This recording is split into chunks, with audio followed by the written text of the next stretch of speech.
I thought we were talking about Luna. We were. Yeah, so what happened? Like, what happened here? That's Marty. Hey, brother's got ADHD. But out the anyway, ass, Marty. man.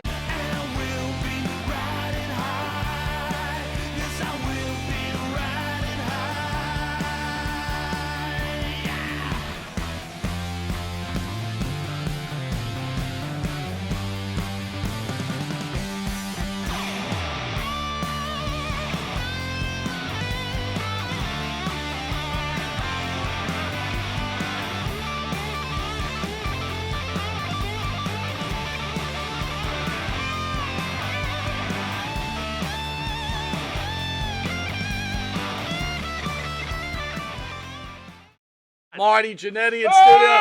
Hey! Yes, sir. Yes, sir. Nickelback Marty, why do you Boys. look like the Invisible Man? What is going on here, Claude Rains? Well, I started with this. They said COVID was over, but your breath. Oh, wow! Well, you smell the lip all the way from here? But I heard New York Damn. City that if you dress up like this, you can rob anywhere and get away with it. Okay. They'll let you out. They won't even Okay. hold you. I better All not right. go there. I'd be worried if I was at the leave all cashier that and you alone. walked Never in mind, looking let like me leave that, that in Florida. All right. Oh, my God. Crime scene Jannetty. So, He's Marty, ready to go. you're going to 80s Con tomorrow. Yeah, that's tomorrow. What are you thinking about that? Can I really take this off? The COVID's over. By right? all means, By all Marty, means, let us please, see people yourself. would like to see you. Ladies and gentlemen, the What did I real, do today? remove I the got This mask, is the real will Marty. you? This is the real Marty Jannetty. He's almost there. There he is. Yeah. Yes, What yes. am I looking at? Which camera? Just you look straight ahead at that thing in front of you. There you go. That You're dark good. one? Yeah, that one right there. You're doing Leave great. it to the producer. He's got a What whole bunch the- of angles what on you. You're the- good. And the mic Marty. mic check's good. You can fart sideways. It's But going to y'all look good. gonna leave your glasses on. Leave 'em on. And sound good. 80s Wrestling But Con, that's y'all's brother. gimmick. Yeah, tomorrow, Morristown, Okay. New Jersey. Got you. Short trip too. I think it's only like 40 miles. Why am I yelling? Am I yelling? No, No, you're fine. You're fine. Short trip for us. I mean, which was always good. Man, it's been a long 2 days. But I've enjoyed it. And here, this should be the main event. This should have been the last thing I did. This is the main event, right? It But you is know, the you main event early. It's like Hogan. Hogan was the main event at Madison Square Garden. There you go. But he'd go on fourth right before intermission, so he'd scoot out there and wouldn't hit the crowd afterwards, you know. And we'd be in the middle match, and we had to go on last. And now we hit the crowd. Okay, thanks, Hulk. Well, first of all, we want to say we're sorry that you could have came under better circumstances. We understand that you're with Eric Sims this weekend, and we really feel bad for you. No, it's not bad. It's not bad. He's lost his wallet twice and didn't know it, though. I found it for him. Why'd you find it? Was there anything in it? There's not now. Nice. Crime scene And I will Jannetty. give him back some of what he had in it if he pays me correctly at the end of this. Okay. Okay. Well, Eric was a fair. little upset with us because yesterday while you were on Here we go. T-Mart signing, we were discussing Eric and how much he loves himself, and we put a picture of him up there. He stands in the mirror and combing his hair, and it's just this little bit. What does The that li- take, yeah, like the 5 little bit. seconds? What do you mean combing his hair? I caught him doing it. So what Look, are you doing? we got a You're picture. gonna comb the last We've few got you got out. we've Look at given this. a lot of the fans out there nightmares with the Eric Sims picture. But Oh, I saw that. That was good. You sent it to my phone. I just pictured it and come right away, and you said, "Watch this guy, or don't let him touch your ass or something." I'm like, "What's he talking about?" Later, the picture came through. Then I was like, "Oh, okay." yeah, who's this guy? What kind of food have you been given since you hooked up with Sims on this particular trip? Say again? Have you been fed well? Oh yeah, we've hit every McDonald's you can find. Wow. What do you get, a kid's meal? Happy meal? No, it wasn't happy, but it was kids. We were talking the other day, right? No toy surprise inside. Here's a huh? good one. That's though. rough. Marty was That's telling rough. me he finally saw a video of the Iron Sheik slapping out of Sims, right? You enjoyed Were it. you Yeah, jealous but- as you yeah, saw? and I got on to him about it. I said, "What did you do to Sheik? He wouldn't do that. He was upset at Warrior. He wasn't upset at me. Well, he didn't slap Warrior." That's logical, Captain. Logical. And Quite then you told me Luna got him. Yeah, she don't like him either. And, What's up with that? Luna she could snap real quick. You know, God bless her. Rest in peace. Love her to death. She was a good friend. Yeah. She could be a wild one. She would fight before the guys would when we go out to the bars. And if the guys were acting ass, of course she was a girl. I guess that you wasn't sure though. Remember she shaved her heads, and when she, what do you want to do? What do you want to do, you punk? Oh yeah. And they didn't know, is that a Wait a guy? minute, Is that, in real life, She's in the intimidating. bar, she would talk to you like that? I bet. One place, yeah, that's her believe it. real voice. Yeah, I she had a believe it. scratchy voice. Yeah. Yeah. I mean, she could talk soft. Yeah, I love you. It was still going to be a little grovel to it. Was she like this? Like, Marty, oh, dude. So I have to be Do nice me? to this Is that because, what you Gangrel is a good friend of mine. Yeah, Gangrel's cool. Does he still go by that? Yeah, he does. Grail, yeah. Y'all know the Vampire Warrior. Sure. Not Vampire Warrior, Absolutely. the Vampire He's blood-sucking, fanging and banging brother. He's a good friend. So, they were together for so long that I don't want to say any things that he don't need to hear. Yeah, but bro, gender aside, Luna beat out of most guys. True. Well, I'm thinking of one time we was in Albany, New York, and we went to this little bar, like a little small dive bar, but it was the only thing we could find. It was me and Smoking Guns. Remember Bart and Kip? Sure. And it later, but they split up and I guess went in a different direction. Poor Bart had to fight Butterbean. Remember Yeah, we know that? how that went. Yeah. Oh God, I not felt too so well. bad. Bart was a bad boy, and Butterbean evidently is too. Yeah. I think Bart could have got him if he would just stayed away the first round, let him blow himself up. But, It is what it is. But that punch, Boom! It was one of the ugliest knockouts. His back of his head hit every rope on the way down. Oh man! And that was it. I mean, from what I understand, Vince was like, "We can't bring you back now." Damn. But he still did good. I guess he went to Japan. So it did end his career, basically, though. Yeah, for WWE it did. I thought we were talking about Luna. We were. so what happened? What happened here? That's Hey, Marty. brother's got ADHD. But up the anyway, ass, Marty, man. getting back to the basic thing, though, in the bar, though, guys wouldn't f with Luna. She'd beat their ass. Well, I was right? going to tell you, she would take up for us before we could. Yeah. The guys were kind of smart. The guns were tall. They were like 6'5", both Did of the them. boys respect her? I would hope so. Oh, yes. Well, Good. if Dad would have showed up, they didn't. Good. Good. But she was respectable anyway. Yeah. She never did anything outside the lines. She never did. She didn't do like Sonny. And I love Sonny to death. I got you. As a co-worker or whatever, however you say that. But but she was. Back then we used to get upset because you got 30 guys, 40 guys on the card, and you got Sherry Martell or you got Sonny, and they're gonna get a whole dressing room at the LA Arena, and we're gonna all pile in 40 Like of sardines. us, so one person. But Yeah. I mean, you have to. It's a girl. She can't dress with us. How'd you Even- feel even with? though How'd now you feel with with the transgender they I'm do? sorry, but- Marty. How did you feel with Sonny's recent, legal problems? Does that like really bother you? What does Marty Jannetty I feel about bad for her because I like her. I probably am one of the only guys that wasn't with her though, because man, can't talk about that, can we? Why not? Go ahead. Well, I mean, I like her to death as a friend, and she was Chris's girl to me, and always will be. Right. And he loved her to death, and he had to fight for her so much. Well, let me ask you this, right? So you bring that up, and this has always been a problem with us, and we've asked many wrestlers this. I don't think we ever asked you this. No. And it's funny, we'll parlay into something else. We'll get right back after. to Luna though. Yeah. So we'll just Sure. count how many open-end stories we leave. Yeah, you ain't That's kidding. one. How did you feel, right? Chris is your boy, and then your former partner, Sean, was like having sex with Sonny and behind his back. The good part for me was I never actually had to see it. I mean, at the actual act. Right. I know one time at the LA Arena, I mean, I knew that, I knew Sonny, I hate to say it, and I love you, Sonny, and I hope you get out of prison soon. I think she's in for a while, right? Mm-hmm. Probably life, but that's... Yeah, or, Could or, be. yeah, It if could be. not We'll 10 see. And that sucks, man, because she's not an evil person. She just couldn't control the alcohol, And I know what that's like. I had a problem one night. I couldn't stop all night. And it might have been the time I went 2 days in a row. Well, not to bring you down on this, Maybe Marty, 3, maybe 4. But I'm sure that the wife of the gentleman that she killed probably feels a little bit different. It bothered you then that she was treating Chris Candido this way. And my partner didn't mind it. I mean, we Would were all Marty friends. would Marty Jannetty ever stop to turn to Shawn Michaels and say, "Why are you doing this?" No, because at that point, Sean was in his bubble where he was untouchable. He would have just said, Was he already isolating you out of the picture? pretty much, kind of. Okay. Yeah, because it was after we split off, and he just wanted distance from me. Plus, I mean, I love you to death, Sean. You know that.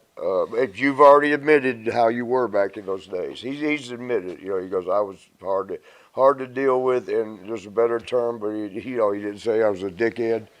But plenty of the guys have said it for him. It was at the L.A. Arena. I probably shouldn't be telling this because Sean and I are on good terms, and well, Sonny, I guess she can't ever come and slap me or slap at me. She's not going to be around anymore. But Chris was looking for her. The Arena, and she got her own dressing room like we was just talking about, and he knew exactly where she was at. He could be in there with her. There shouldn't be any other guys in her dressing room. And he goes to the door and it's locked. I may have said this before on here on one of the episodes.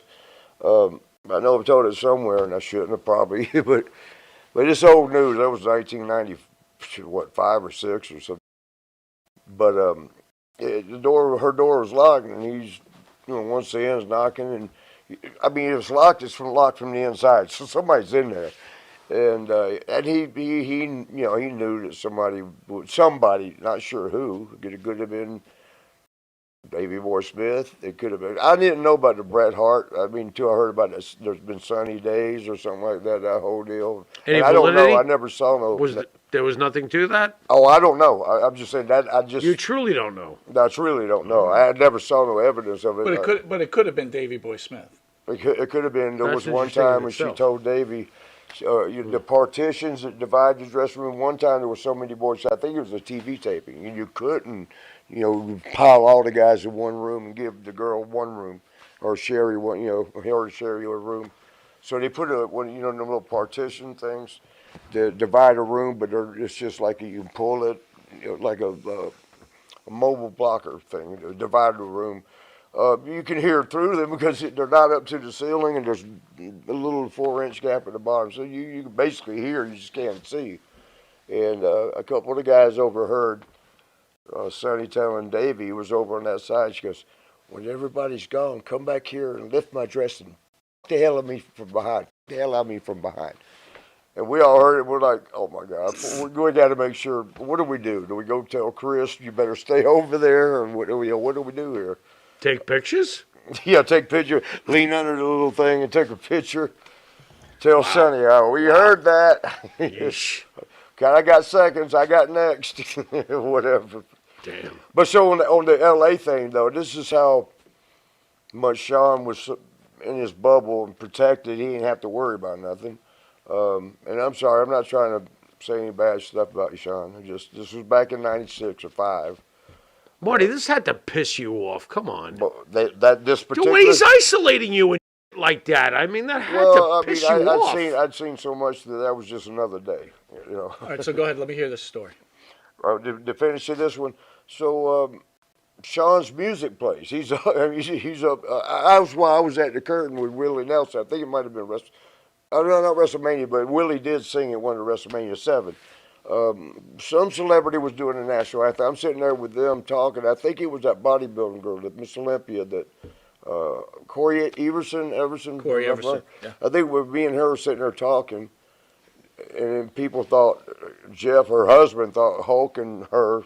For some reason, she was hanging around backstage, and I can tell you that story too later. But so anyway, Sean's music plays. Sure enough, the door comes flying open to Sonny's room. He's coming out. His hair's all muffled up. A little bit of sweat. Maybe it was warm in the dressing room. Who knows? Yeah, warm. Yeah. A little bit. And Chris is standing there. What are you doing in her room, Sean? And he's like, get the f*** out of the way. My music's playing. And Chris just stepped aside like, okay. Just like, that was it.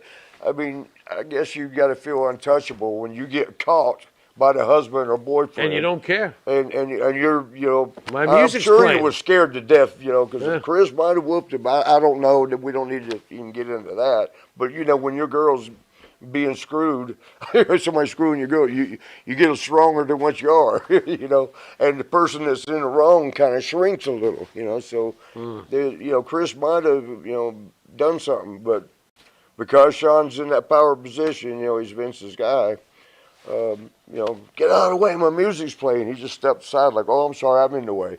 Wow. Sort of like that. Wow. and went to the ring, and that was the end of that. But I was just like, that just made me look at Sonny bad. I mean, Sean is going to do Sean, and and Sonny does Sonny, I guess. Happy, and remember, I'm in the audience. Sean goes, "I'll take on anybody, anywhere, anytime." And then I come out of the audience with the hood on, the sunglasses like this, and the hoodie. And, climb on up in the ring, Sean, like this punk. Who is this punk wants to take me on? Man, why don't you go back and you bought a ticket, you're a ticket buyer. Or whatever he was saying. And he's fair. I took the glasses off and peeled the thing off. And then we had, it was one of my favorite moments. I believe in the old school way of, if you're going to do a shock type of thing, well, don't tell everybody. Right. I mean, I know now they do teasers before the show. They did one time when I showed up to take on Kennedy. It was like it was a spontaneous. I just show up and I'm gonna take care of Kennedy for giving Sean grief or whatever. And it's supposed to be a surprise, a shock. And then you're reading on the internet a surprise appearance tonight by Marty Jannetty. Well, what the man? And now that's common practice, So that's one of the ways it changed. But so I still like. I always think it works best when you really do shock them. To tell them we're going to shock you, it still might get some value, but I mean, you don't get the same values if they didn't know. We're going to do a little something special here as we've got our good friend, Mr. Marty Jannetty, who should and will be in the Hall of Fame eventually. One day. Hurry up already. We'll be taking calls first set up. So who do we got up first there? Oh, Spidey I know man. her. That's the first lady. It's Miss Maria Davis, the first lady of wrestling. How you been, though?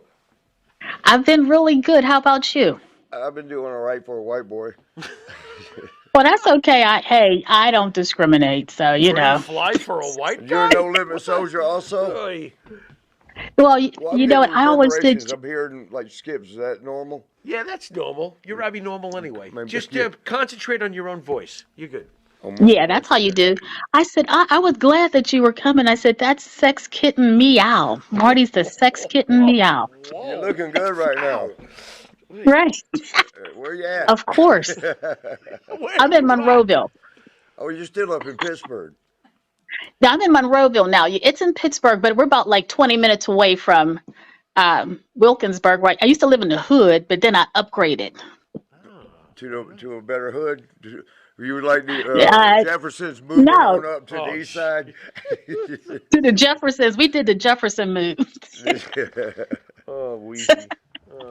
Well, no, they moved on up to the east side. Yeah, with Bentley as their neighbor. Oy, now I'm really dating myself. This is horrible. How you Maria, been? Right, by the way, yeah. Maria, by the way, thanks for stealing our draft pick. Way to go, Pittsburgh Steelers. Oh, sure. They have a convention. They have a convention here, and they're doing tattoos and booze. I said, well, I already have tattoos, and I had booze already, so I don't need to go down there. Let me see your tattoo, especially if you got to go down Would you there. please? Wait, what? Well, you have to go on my. Your family show. Well, I don't know if you can see it. It's on my arm. I got one on my arm for my birthday, and I got the other two on my thighs. So if you go on my page, you can see them. I can see your thighs. Yeah. I'm getting lost on this. I'm really shy. Mike? I've missed you though. I ain't seen I know since you Marty. do. We said hello on Facebook here and there, but the last time I saw you was with Dan Marty. Well, can I ask you a quick question since you're bringing up Marty? Oh, God, why? You miss We him? miss him. Yeah. Yeah.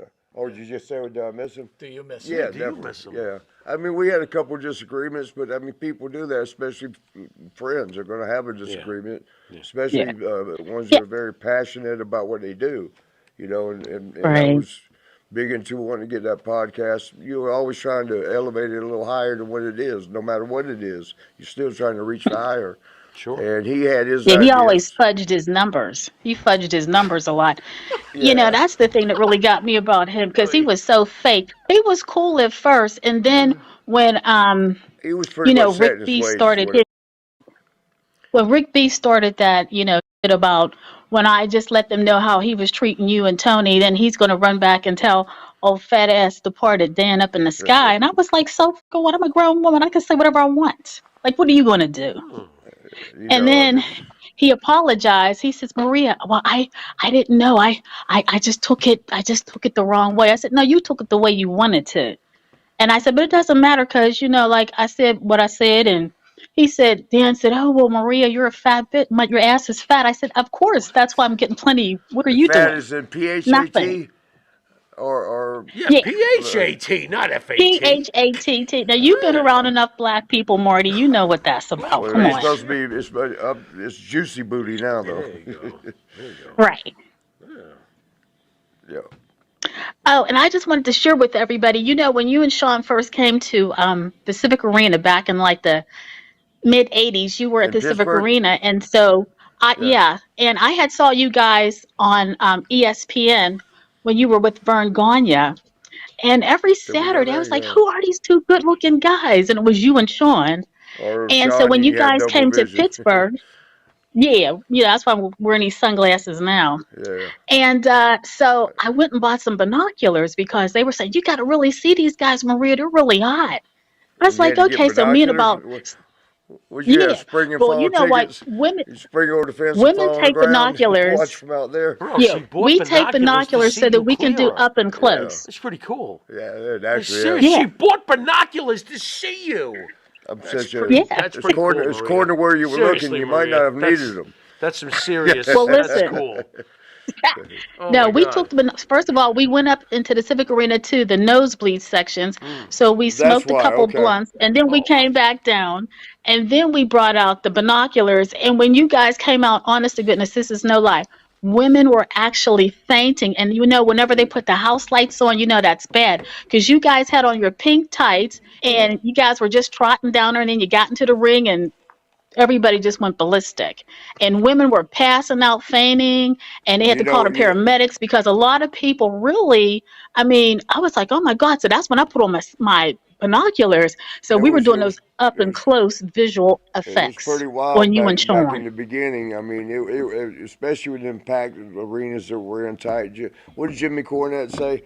My God, they had more sex on the way to the ring than I've ever had in my life. Benny Scala from Dan and Benny in the Ring. Benny, can you hear us? Benny and the Jets. What was it like working for Bob Geigel and Harley Race? And Right. and then what was Bob Brown all about? Bulldog Bob Brown. Yeah, Yeah, he was a problem child. Why was he so over? What was the intrigue about him? Bob Brown. Bob Brown was over because he was a booker. Oh.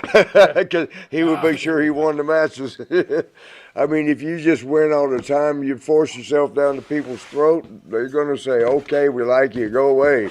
It was the first places where I started in 1984. I hate saying it, April 5th, 1984. Damn. And Long time ago. getting the hell out of Columbus, Georgia was a pleasure.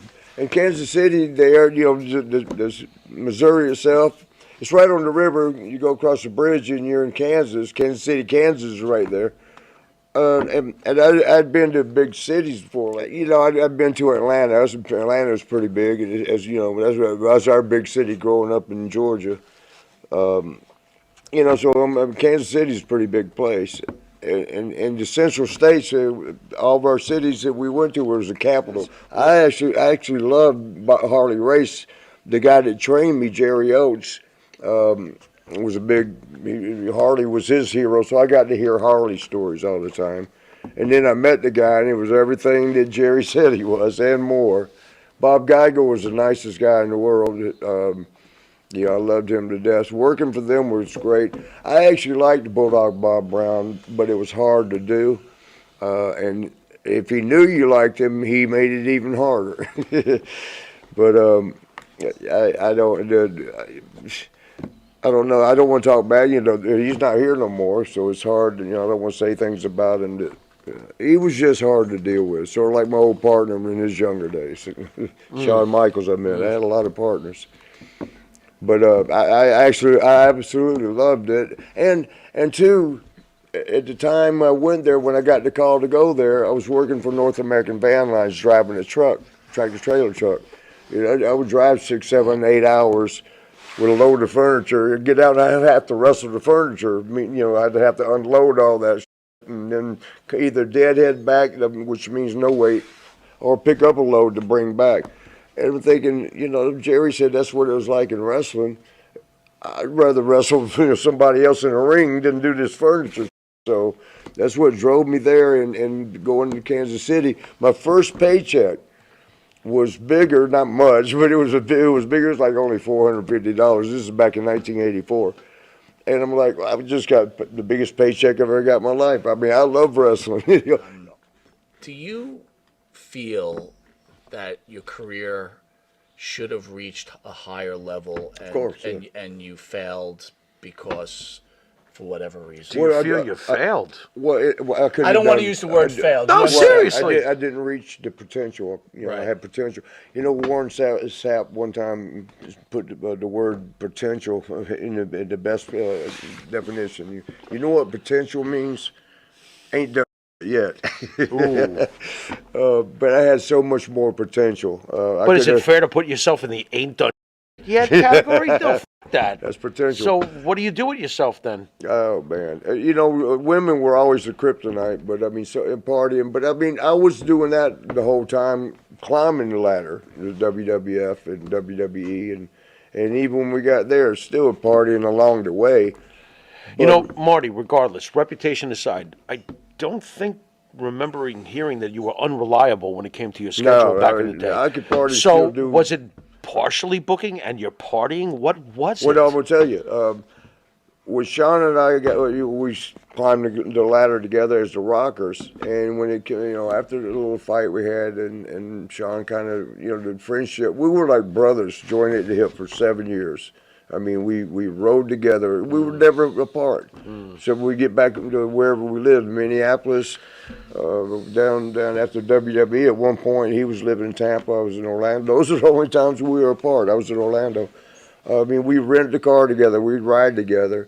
We would go eat together, go to the gym together. We'd go to the building. At nights, we'd party together. We'd bring girls back together. And sometimes it was just one girl, and they were up, for a good, we'd have girls together. I mean, we did everything together. I mean, we was as close as two guys. I remember Bret Hart and even Dynamite or Davey Boy, one of them, of the British Bulldogs, came up and said, "You guys don't want to do that, not here." In WWF at the time. The tag team guys, they split, and Anvil and him, Bret, they didn't ride together, and couple of the others didn't ride together, and we're like, why is that? You're like, you're going, because we're on the road now 300 days a year, 300 plus days a year. You're going to have problems with each other, 300, and we never did. We thought, well, we've been doing it, in AWA, he was working 15, 16 times, 17 times a month. You'd go a full month straight in WWE back then, WWF. But we never had no issues. It was just a party. Every day was a party. If we was on the road 300 days a year, we partied 290 of them. In fact, I've often said that, we would party. I mean, it's true. I mean, the boys would tell you that. We would party on Monday nights, Tuesday night, Wednesday night, Thursday night. Come Friday, it's time to party. We're burnt out. We're like, oh, man.